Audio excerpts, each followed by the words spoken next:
So a lot of fertilizer producers for nitrogen have already stopped operating in Europe because they can't afford the gas anymore. And then 40% of the world's potash comes from either Belarus or Russia, and that has now been stopped. Right. So we're looking Wow. at a chronic shortage globally of all three. And we know that means that a lot of poorer farmers around the world are not going to use fertilizer or not going to use enough. And for everyone else, it's going to just be the single largest line item for them. So they're not going to be able to afford to do anything else. So we are looking at the beginning of a multi-year food shortage, multi-continental in scope this year. And of course, Ukraine is going from the world's fifth largest exporter to a net importer, and it will not come back for at least a decade. Wow. Wow. That's incredible. 10 years, but it totally makes sense. I mean, we'd have to start rebuilding tomorrow if we're going to get there, maybe even with it. You're right. Canada is where we get most of our potash. We produce most of the nitrogen ourselves, and the phosphates that we don't source within North America either come from Morocco or Israel, and those supplies are safe. But remember, there is no tool to cut off American food exports. So food, at least for now, is still in a semi-globalized environment. And in that environment, you're going to feel the pain.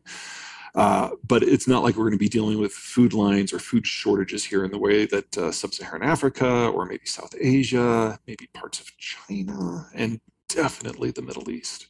Yeah, as soon as Mykolaiv falls, and I don't know when that's going to happen, the Ukrainians have really been holding on to a degree that I would have never guessed was possible. But Mykolaiv is kind of the last stop on the road to Odessa. Odessa is the world's largest wheat offloading facility.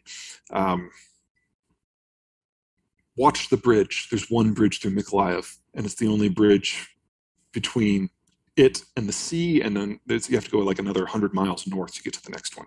If the Ukrainians blow up that bridge, everything has a little bit more time, but that's about the only bit of good news, if that's the right phrase. We're talking about food price increases that are significantly higher. We only had a tripling of food prices in the Middle East the last time we had any sort of disruption. This is going to be at least twice as bad. Really? Oh my gosh. So yeah, I mean, Russia's primary export market is the Middle East. Ukraine's secondary market is the Middle East. That's just not happening this year, and that's independent of the fertilizer program.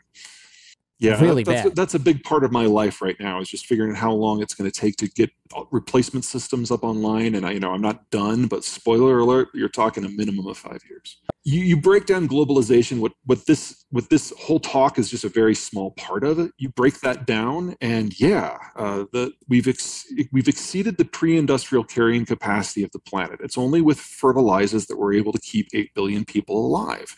And so if you remove the industrial level inputs that allow that to happen, we will have famine. It will be worst in the Middle East, probably second worst in China, because that system hasn't fully broken down yet. And then it's a toss-up for number 3 between sub-Saharan Africa and India, Pakistan. And the only reason that India and Pakistan, I think, are going to come out of this okay is they're the first stop out of the Persian Gulf. So oil, natural gas, they're okay-ish. And they have, on multiple occasions, shown that if they just throw a bottomless supply of people at their agricultural sector, they can get sufficient production by substituting labor for fertilizer. Now, that has other economic problems, but it does mean that mass famine can be avoided to a degree. Well, I mean, India, some of the decisions that the Indians have made over the last 50 years that we look at as just economically silly. Like every time the farmers throw a fit, they back away from whatever the modernization program was. And that has always been dumb in a globalized world. In a non-globalized world, that's actually pretty smart. I like to say that India has looked more or less like it has today since the time of the 5th century AD in the Hindu kingdoms. And nothing as small as the end of the world is going to change how India functions. This is just India. In the West, what we think of as the geography of agriculture is changing radically, because they're shutting down nitrogen fertilizer fabrication in Europe because they can't get the natural gas at a price point that makes sense. And then, of course, phosphate is from the east, and potash is from the other side of a new iron curtain. So you're looking at the European continent and all of the former European colonies having to radically overhaul how they even decide agriculture functions and how energy functions. And we're only in the very, very beginning of that unwinding. Oil no doubt. prices. Biden is a populist. Trump was a populist. Obama was a populist. You see a trend here. Yeah. And so if you have an American president who thinks he can ban the export of crude oil in order to protect American consumers from high oil prices, they'll absolutely do it. So we can have a floor on prices here of about 70 and a ceiling here of about 70, and a floor everywhere else is at least 150, probably closer to 200. And Anything and then we will find at that out level. just how engaged Americans want to be. Because if we can show to ourselves that we can drop oil prices at the price of everyone else, we're an insulated economy. We're the military position of last resort and first resort for most countries. That puts the United States in a fundamentally different position than we were during the Cold War, where we had to carry the burden in order to fight the Soviets. If we decide to remain involved, knowing that there's a high economic cost and very low payout chances, just doing it because it's the right thing, that's a different America. And that is the America, to be perfectly blunt, we haven't seen for the last 15 years. I would love for that to happen. I do not have high hopes. 3 days after 25 years of whittling it down. Mm-hmm. So it's entirely possible that we could have this just complete change of attitude on Europe to all things, but it would take that.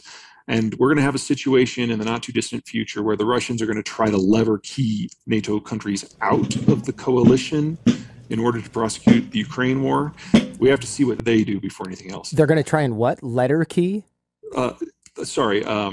Think of it as a crowbar. There's a couple of pipelines that go directly to Turkey and Germany that won't be interrupted by sanctions, won't be interrupted by the war or sabotage.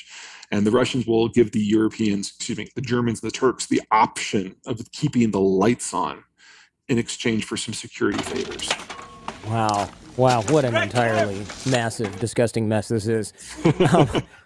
What about all these people talking about how the U.S. dollar, might not be the reserve currency anymore because China and Russia and maybe India are starting to consider settling oil in different currencies? Sure. They're going to build their own block. What do we think of this? Okay, so I never treated that with much sincerity. And the Russians are asking the Indians to pay for the oil in rubles. And nobody wants rubles, not even the Chinese, who technically have a currency swap agreement want rubles. What you want for a global currency is a country that has a deep financial pool, that doesn't care about the day-to-day motion of the currency, and honestly doesn't trade very much, because then they'll have a vested interest.